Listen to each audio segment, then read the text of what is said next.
people a chance to get seated, but.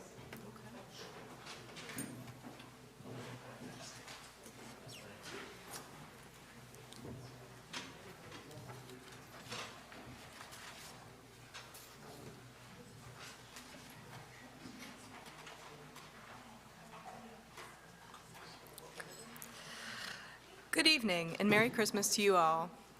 My name's Rose, and I use they, them, or he, him pronouns. And I'd like to welcome you to Bucksmont Unitarian Universalist Fellowship's Multi-Faith Worship, where, moved by love, we share lifelong journeys of growth, wonder, and healing, nurturing wholeness in society and spirit, creating a community of justice and compassion. I'd like to give a welcome to everyone joining us online and in person tonight, members, friends, and those who may be newcomers to our community this evening. As we begin our service, please take a moment to silence your cell phones. If you are new to Bucksmont and visiting us in person tonight, please stop by our visitor center in the front hallway near where you came in. There, you can also make a name tag for yourself and find more information about Unitarian Universalism, Bucksmont Fellowship, and upcoming events. If you'd like a hymnal or a printed order of service, those are available near the entrance to the sanctuary. If you are visiting us online or prefer digital methods, please email our office administrator, Beverly, to sign up for our email and newsletter to get connected to our congregation. You may also follow us on Instagram and Facebook at BucksmontUU. If you would like to see the order of service, details about upcoming services, and other ways to gather with our community, you can also find that on the homepage of our website, www.bucksmont.org. Our Sunday morning services happen each week at 10:30 a.m. and include influences from many religious traditions. Come explore with us at any time. Near the end of our service, we will light candles during Silent Night. Please have yours ready. If you are joining us online, we invite you to light a candle with us when the time comes. Whether you are a guest, friend, or member, it is good to have you with us tonight, and we're glad you're here.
As we gather in our sanctuary, in our homes, or watch from mobile screens almost anywhere, we are all together. Those watching tonight and those who may be watching months from now, we are joined together for worship across both space and time. This is a free, creedless, religious congregation in the discipline of truth and the spirit of universal kinship. We join together in a cooperative quest for religious and ethical values, seeking to apply these values to the development of character, enrichment of the spirit, and service to all. You are welcome here, whoever you are, whomever you love, whatever the color of your skin or your country of origin, no matter your gender expression or gender identity, whatever your age, however you define family, wherever you are at this time, whenever you rejoice in the season, and whatever the source of your faith, on this night of all nights, you are welcome here.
This night, as we do each time we gather, we kindle our Unitarian Universalist chalice. We do so tonight with the words of Dan Lambert. We gather together on this Christmas Eve as fellow sojourners, looking for light, for hope, for peace, and for love. We gather as people from many backgrounds, many faiths, many cultures, and many spiritual paths. But as we light this chalice, we gather as one body, looking for the Nativity and its message to all humanity. Its message is that there is light, there is hope, there is peace, there is love.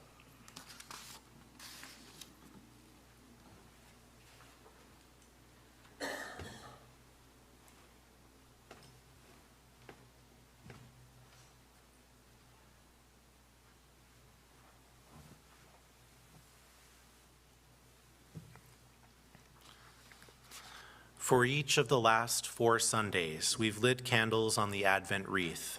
Each light was a step into winter, towards the returning of the year. We're leaning into expectation and all that is being born in us at this holy time of year, when the unknown lies before us, rich with possibility.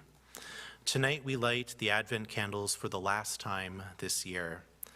We light the first candle, that of hope, for that which is best in us to rise and enliven our souls and our relationships. The second candle we light for peace, for the courage to soften what is rigid in our hearts, to find the soft spot and stay with it. We light the third candle in the name of joy, joy in the shape of gratitude for all that is our life, and joy in expectation of the world that we are building and creating with one another. The fourth candle is lit in the name of love as the creating force in our lives. And finally, we light the central candle. The light that shines in bleak places with the full power of our faith. We know, says Reverend Bill Sinkford, how real the brokenness of the world is, but we will not give brokenness the last word. May this light bear our hopes as well as our faith in love, in goodness, in compassion, in justice. The light shines in the darkness, but the darkness shall not overpower it.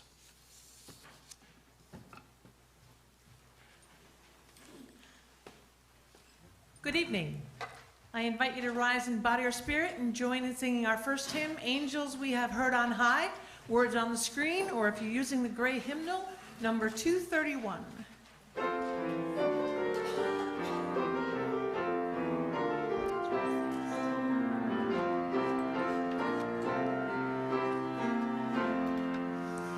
Angels we have heard on high, sweetly singing o'er the plains and the mountains in reply, echoing their joyous strains.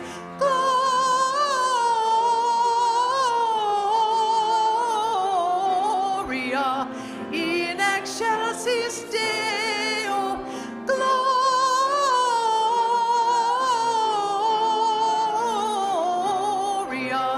in excelsis Deo.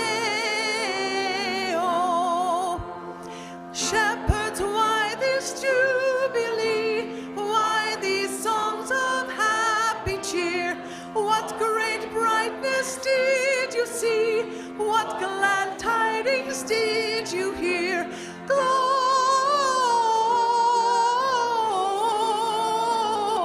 Gloria in excelsis Deo,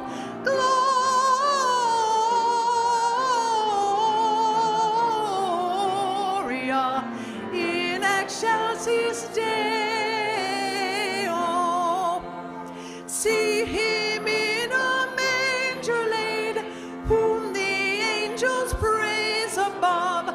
Mary, Joseph, lend your aid, while we raise our hearts in love.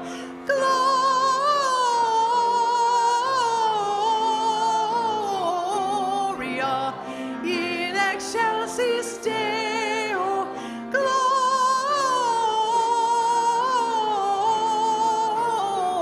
Gloria in excelsis Deo.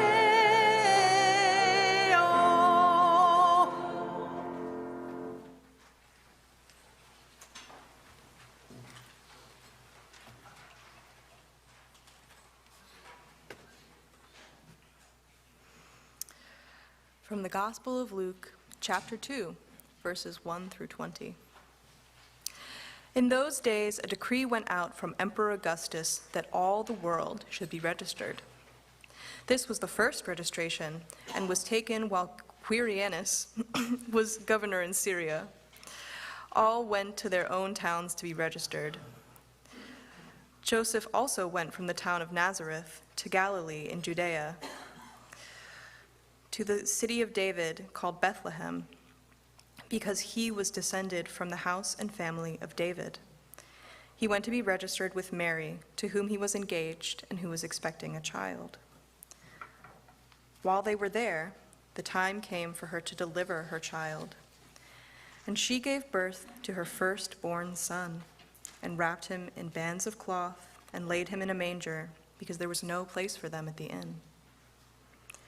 In that region, there were shepherds living in the fields, keeping watch over their flock by night.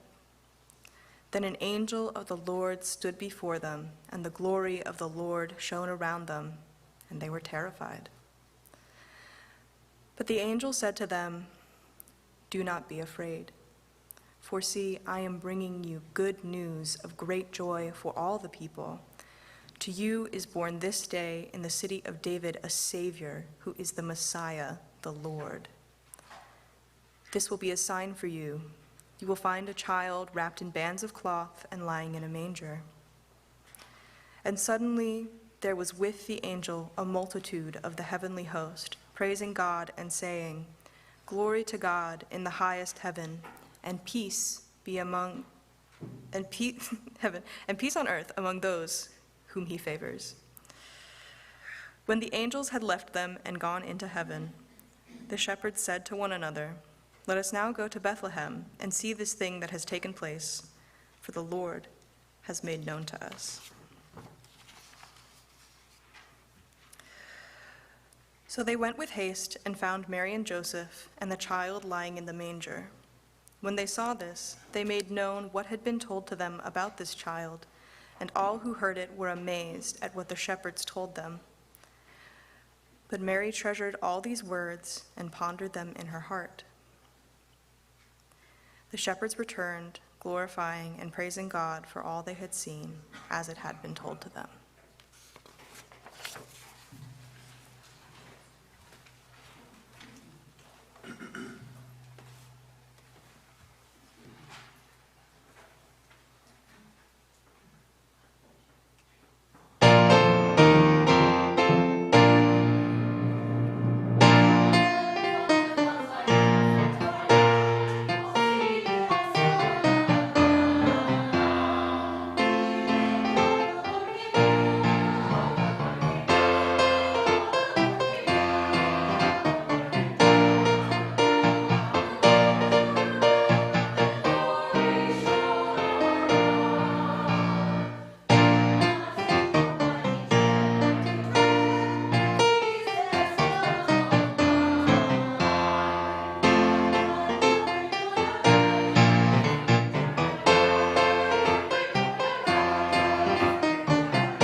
I share these words about what the lesson of Christmas can be for us from Reverend Dr. Kendall Gibbons, and what it means to practice this sturdy holiday in the hard years too.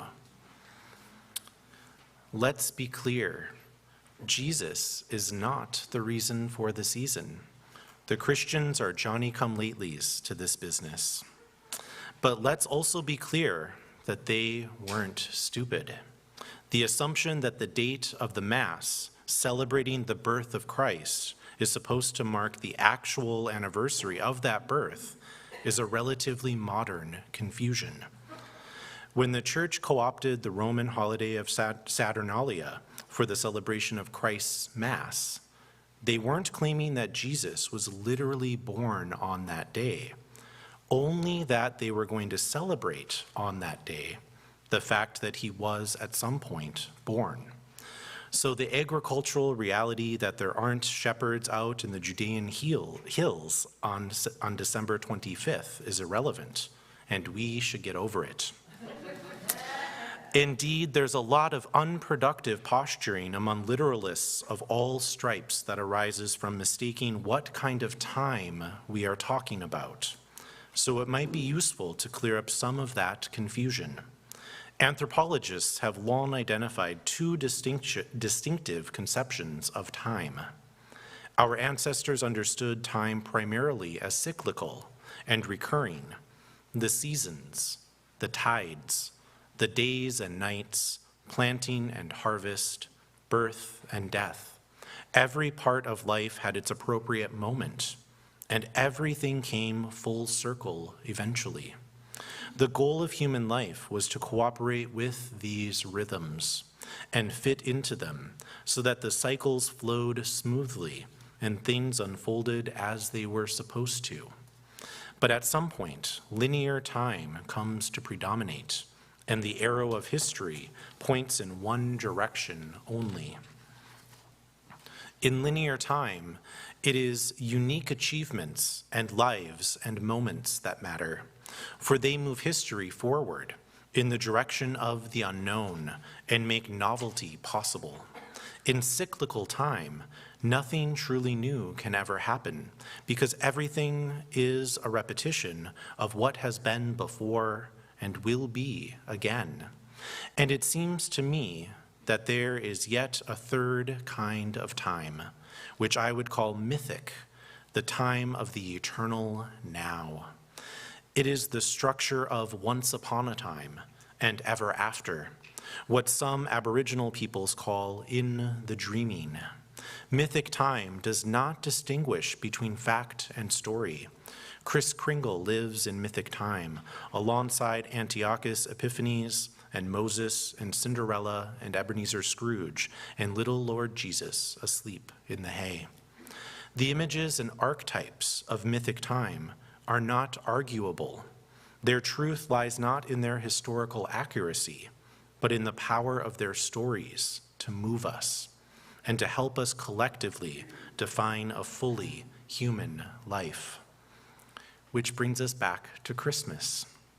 One of the great things about Christmas is that it is a sturdy holiday. Christmas doesn't wimp out when times are hard. It comes anyway, even if there are hardly any presents, even when there isn't much food to make a feast with, even if you're sad, even if the world around you is at war, even if you are living in fear and danger and oppression, Christmas still comes. And when it comes, Christmas is subversive. Christmas, with its story of an unwed mother and a doubtful father, with its legend of a helpless baby born in a stable who was worshipped by some of the wisest, richest men in the world, with its tale of the child pursued by the deadly wrath of kings who escaped as a refugee to a foreign land far from home. Christmas, with its ancient, enduring summons of peace on earth, goodwill to all people everywhere. You can't stop a day like that with a little hardship or greed or injustice. It will show up anyway, shining the light of a midnight star into the darkest places of our collective lives. Do not underestimate the power of the manger and the hope it holds. The Christmas song of the angels is not as innocent as it sounds. It has turned the world upside down before. It still can.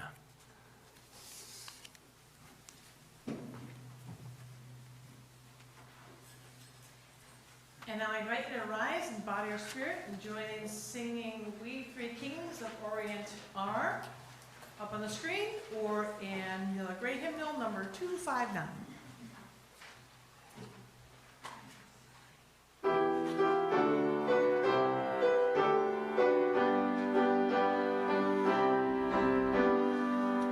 We three kings of Orient are bearing gifts.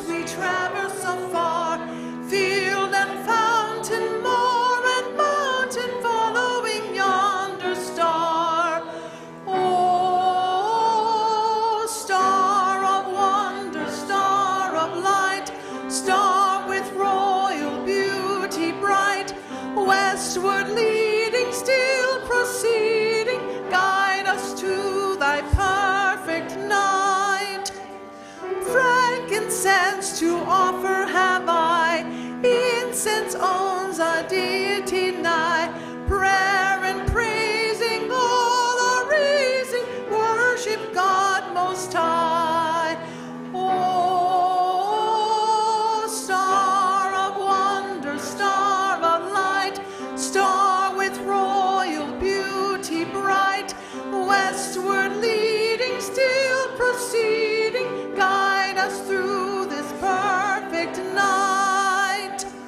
Myrrh is mine, its bitter perfume breathes a life of gathering gloom, sorrowing, sighing, bleeding, dying, sealed in a stone-cold tomb. Oh, star of wonder, star of light, star with royal beauty bright, westward leading, still proceeding, guide us through this perfect night. Born a babe on Bethlehem's plain, gold I bring to crown him again, love forever ceasing, never in our hearts to reign. Oh, star of wonder, star of light, star with royal beauty bright, westward leading, still proceeding, guide us through this perfect night.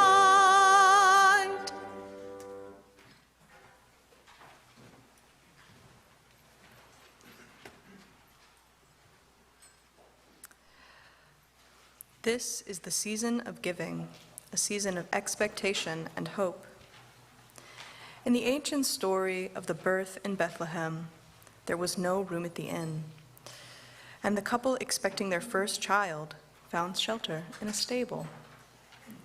Today, people still journey, seeking shelter, seeking freedom. People struggle to meet life's demands and live with dignity. In this season of giving, we express our gratitude in taking up this collection. Our offering will benefit the minister's discretionary fund.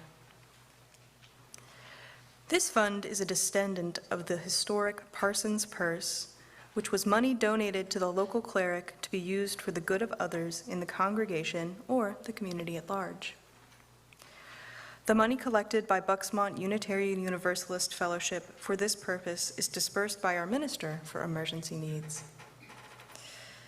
To give and receive freely is a blessing we can give to one another.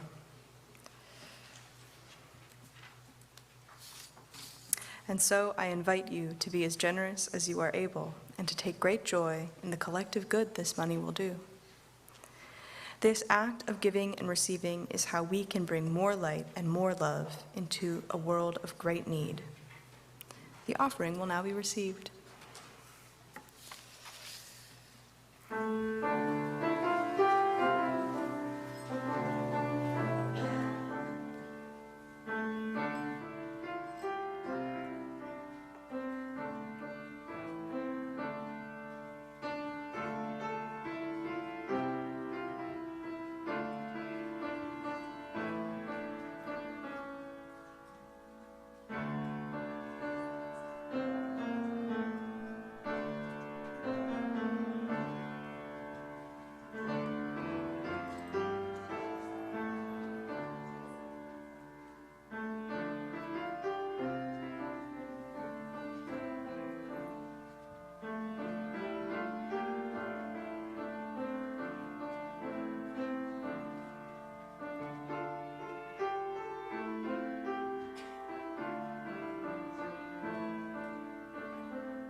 Our community continues to grow and thrive due to the generous donations of both time and money. For the many ways that you contribute and how it sustains the fellowship, we are truly grateful. This evening's reading is Christmas Comes Whether You're Ready or Not by Cynthia Fredo. I am always in a bit of shock when December 1st arrives on the calendar. I always feel like there should be at least another week beyond Thanksgiving before I can even contemplate the next holiday. I think, however, that beyond the incredible demands of the season, the hardest part to reconcile is that the heart is not always in sync with angels present, babes in a manger, and the ho, ho, ho that is Christmas. Sometimes it feels like you just go through the motions because that's what is expected. Sometimes I wish Christmas would take a vacation and return midwinter next year. Yet there is something compelling about the fact that Christmas comes no matter what. The celebration of the birth of Jesus comes no matter the season of your heart. The Prince of Peace, the baby that would bring a message of universal equality, compassion, forgiveness, and love, is reborn again and again and again, no matter our state of mind or being, indeed, in spite of it. Perhaps that is the real miracle of the season, that hope and possibility cannot be denied. As I contemplate the state of the world at this moment in time, I cannot think of anything more needed than a reminder of our potential to bring peace and healing and possibility into our lives. We don't always feel it or see it or think it is there, but then there comes Christmas, even when we aren't ready to receive it. A reminder that no matter what season of the heart we are in, no matter what struggles or grief are consuming us, Christmas will not let us forget the light that was born in us, even in the darkest night of our souls. So, even if you can't deal with all the razzle, dazzle, and expense of this holiday, at the very least, open the inn door and prepare the manger of your heart for the gentle but powerful message that is seeking to be reborn in you. Never forget that you are a child of the universe, and where there is life, there is light and love and hope waiting to be reborn again and again and again. So turn on some twinkling lights, pour yourself a glass of eggnog, or not, and wait for that angel chorus to announce your heart's rebirth.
This month, we have rejoiced in several holidays as a congregation: Advent, Hanukkah, the winter solstice, and both this morning and this evening, Christmas.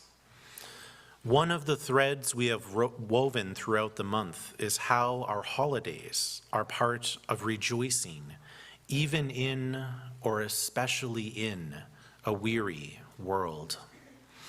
The idea isn't meant to lead to false joy or forced joy.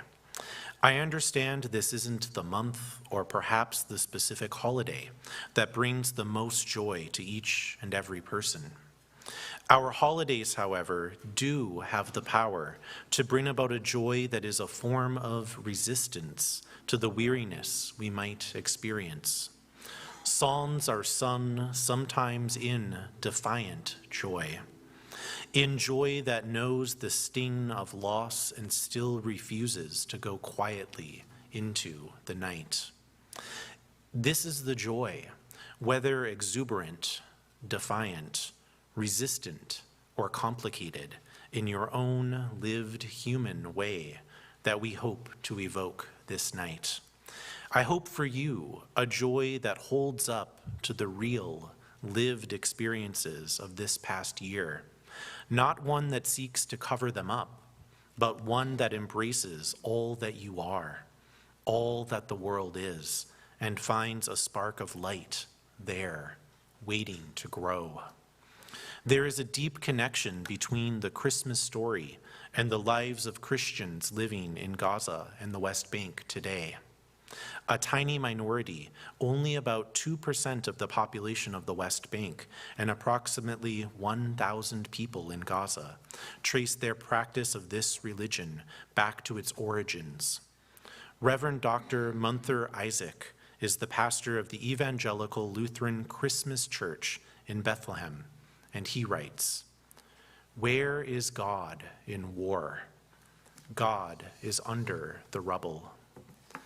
The nativity scene at his congregation is different this year, as so much is different. In a corner of their sanctuary, a pile of broken stones, rubble, with an infant figurine lit by candlelight, and the other figures of the manger scene placed amidst the stones, almost haphazardly. Pastor Isaac's words and images of this nativity have brought attention around the world to what it means to have Christmas in the middle of a war zone. In a Washington Post story, Pastor Isaac is quoted as saying, "This is what Christmas looks like in Palestine. This is the true message." He goes on to say, if Jesus were born today, he would be born in Gaza amid the rubble. Here we have a message that gets to the core of what Christmas is all about. We've mixed in our own ways of celebrating it over the many years, connecting it to the returning of light, a time of family and shared meals, gifts given and received, and pulled in pieces of nature with evergreen trees lit up. From tonight's reading, yet there is something compelling about the fact that Christmas comes no matter what. The celebration of the birth of Jesus comes no matter the season of your heart. The Prince of Peace, the baby that would bring a message of universal equality, compassion, forgiveness, and love, is reborn again and again and again, no matter our state of mind or being, indeed, in spite of it. Perhaps that is the real miracle of the season, that hope and possibility cannot be denied.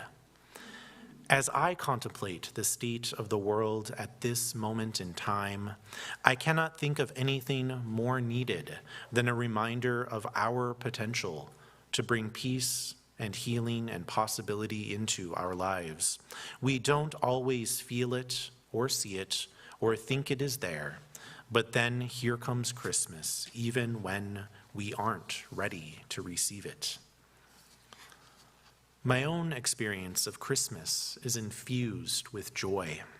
It is one of the touchstones of my entire year.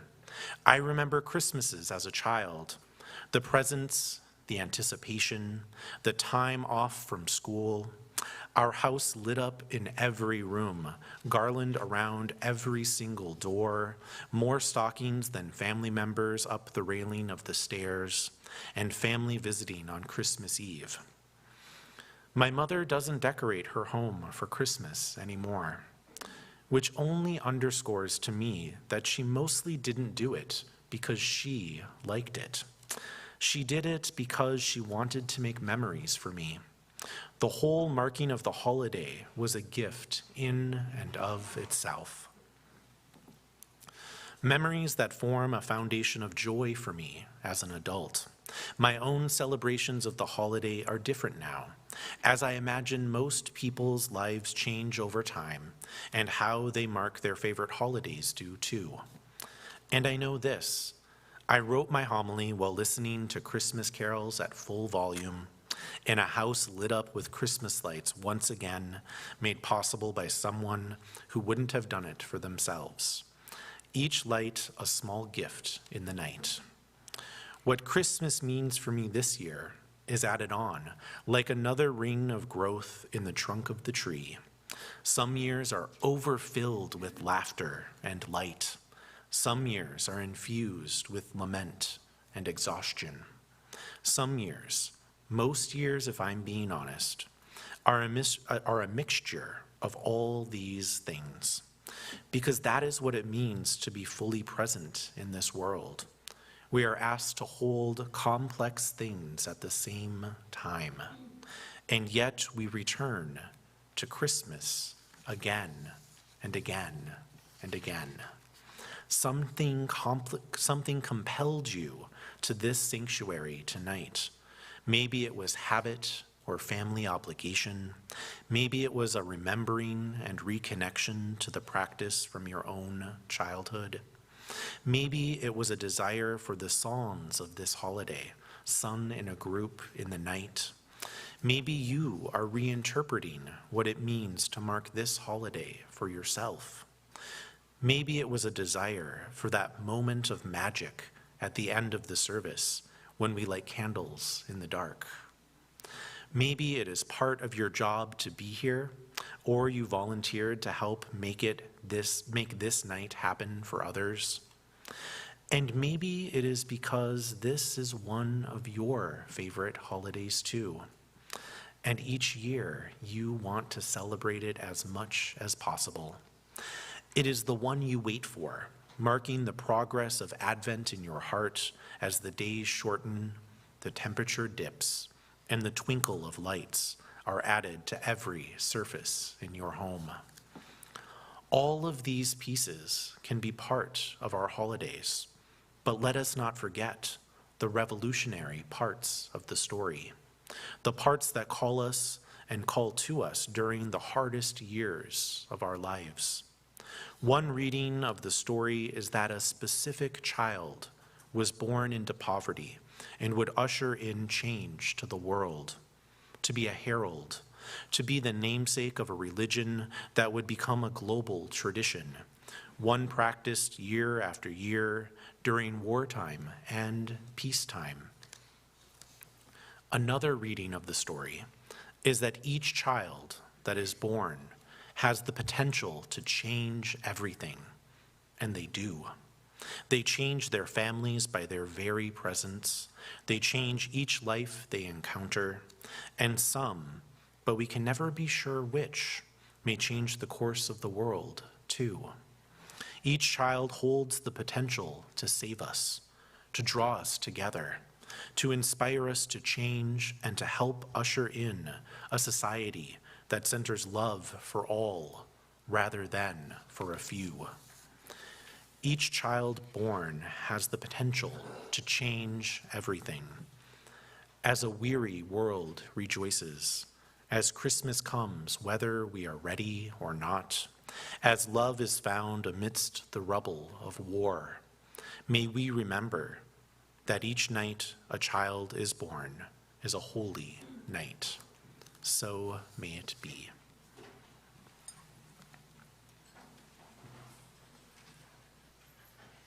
I invite you to rise and sing our next hymn. Words on the screen, or if you're using the Teal hymnal, it's number 1061. This song features a back and forth between singing and narration. So just be ready to pause while we have the speaking.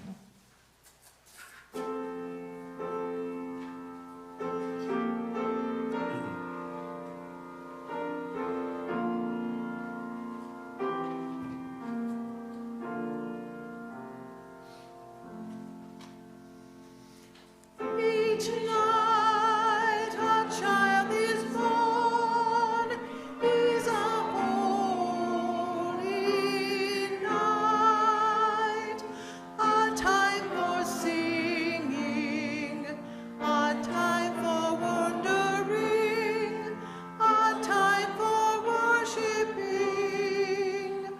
Each night a child is born, is a holy night.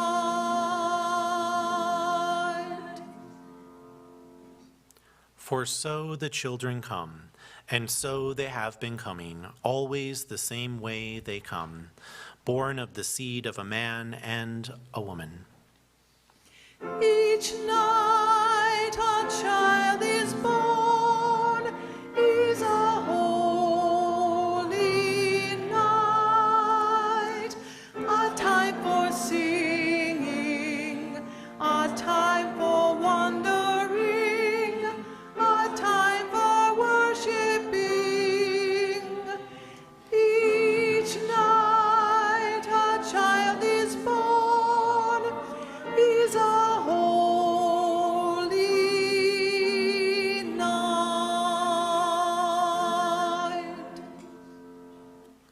No angels herald their beginnings, no prophets predict their future courses, no wise men see a star to show where to find the babe that will save humankind. Each night a child is born, is a holy night, a time for singing, a time for wondering, a time for worshiping. Each night a child is born, is a holy night. Yet each night a child is born is a holy night. Fathers, mothers, parents, sitting beside their children's cribs, feel glory in the sight of new life beginning. They ask, where and how will this new life end, or will it ever end? Each night a child is born, is a holy night, a time for singing, a time for wondering, a time for worshiping. Each night a child is born, is a holy night. Each night a child is born is a holy night, a time of singing, a time for wandering, a time for worshiping. Each night a child is born, is a holy night, a time for singing, a time for wondering, a time for worshiping. Each night a child is born, is a holy night.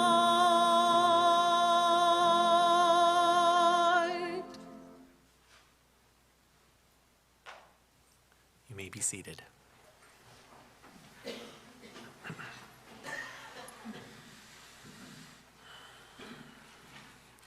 Let us now enter into a time of awareness within ourselves and connection beyond boundaries, connection to one another, to that interdependent web of life of which we are each but one small thread. As we breathe in, we are connected. As we breathe out, we are connected.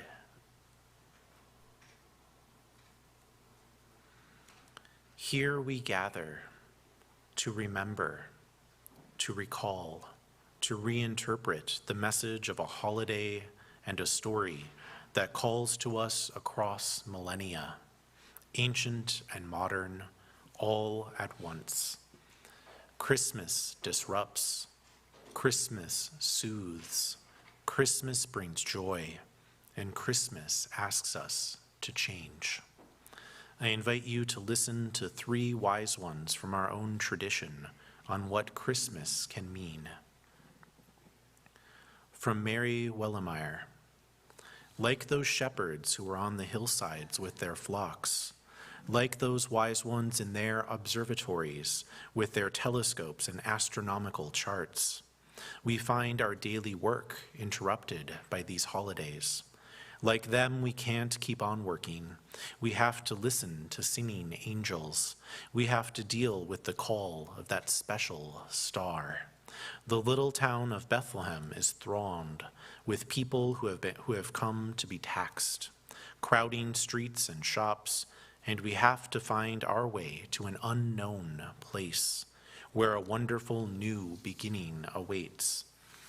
What precious new beginning are you seeking this night? For what do you push through crowds? What have the angels told you? What is the call of the star? New beginnings disrupt. New beginnings soothe. New beginnings bring joy. New beginnings ask us to change. From Anna Tullo. No, not so peaceful, the streets of Bethlehem today. Quiet, perhaps, but the quiet of fear, the stillness of holding one's breath, is not peace, a time of tension, of occupation, of many living as enemies in the land of their birth. Travel is dangerous, to be so exposed, without awaiting welcome, without sanctuary. Still the hopes and fears of all the years are found in thee tonight, in whispered words and fretful embraces, in tears cried, candles lit, food shared, love given, despite and because of looming violence and war. Then, as now, a mother's labor cannot wait for a better day, an easier way, a kinder world. For this is the world in its most desperate need, unhoused and afraid. A mother's labor cannot wait, not when love is being born. Love disrupts, love soothes, love brings joy, and love asks us to change. From Kendall Gibbons. Christmas proclaims its ancient, enduring summons of peace on earth, goodwill to all people everywhere. You can't stop a day like that with a little hardship or greed or injustice. It will show up anyway, shining the light of a midnight star into the darkest places of our collective lives. Do not underestimate the power of the manger and the hope it holds. The Christmas song of the angels is not as innocent as it sounds. It has turned the world upside down before now. It still can. Christmas disrupts. Christmas soothes. Christmas brings joy, and Christmas asks us to change. Here we gather to remember, to recall, to reinterpret the message of a holiday and a story that calls to us across millennia, ancient and modern, all at once. As we breathe in, we are connected. As we breathe out, we are connected. May our minds create a vision of the world radical enough to be called holy. May our actions contain the promise of hope and the commitment to justice. May our hearts remember that love is a power that resists all forms of fear. By our thoughts, by our actions, by our hearts, and by our very breath, may it be so.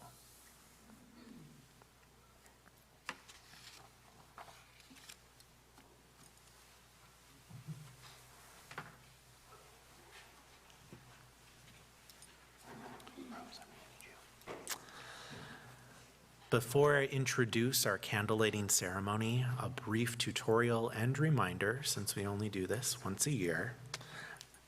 The candle that is lit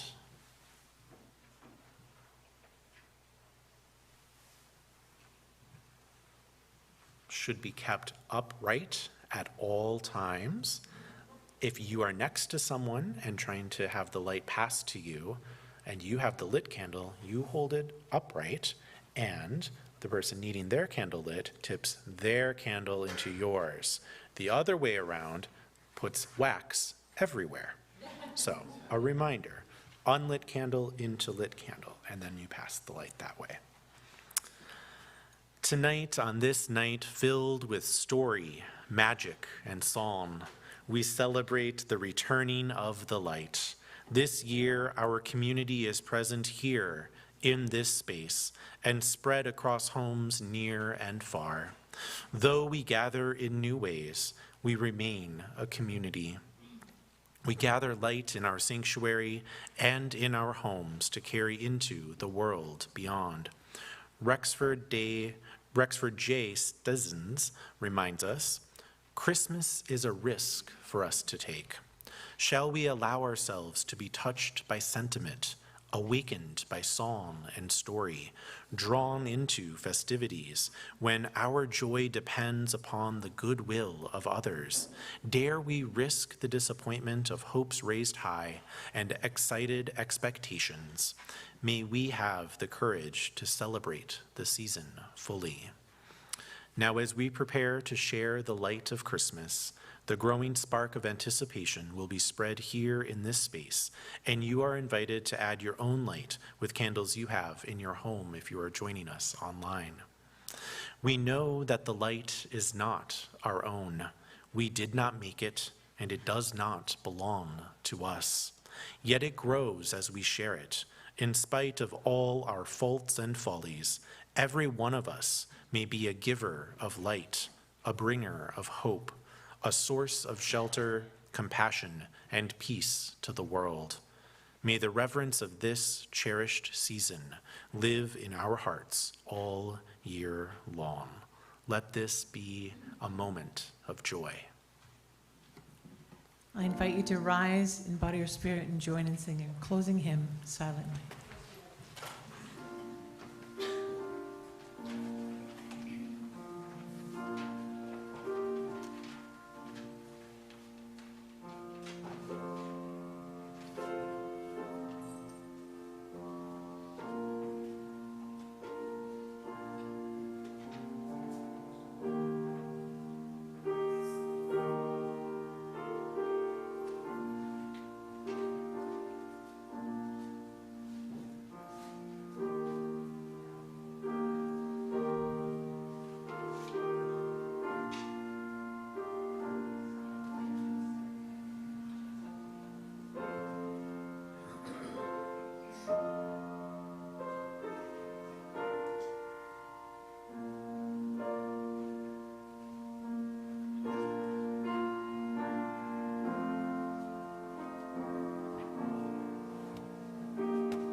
As we gather here in the dark with candlelight grown by our community, take a moment to look around, to hold this moment in your mind. From Renee Rushatsky, the spirit of the holy dwells in each of us. The spirit of love dwells in each of us. May the flames in your hands remind us that eternal love dwells in our hearts. May the flames in our hands remind us that the spirit of life dwells among us as we gather as a faith community. May the flames in our hands remind us that the arc of the universe needs our embodied love and faith to bend toward justice.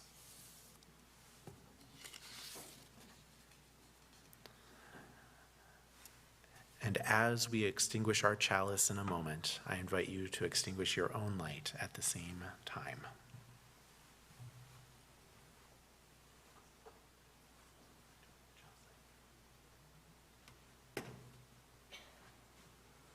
Our chalice extinguishing words this evening are from Reverend Gordon B. McKeeman. Worship need not cease. It can echo in our lives, in our words, in our deeds, in our moods, and in our dreams. Carry worship with you wherever you may go. Be a blessing in your going out and your coming in.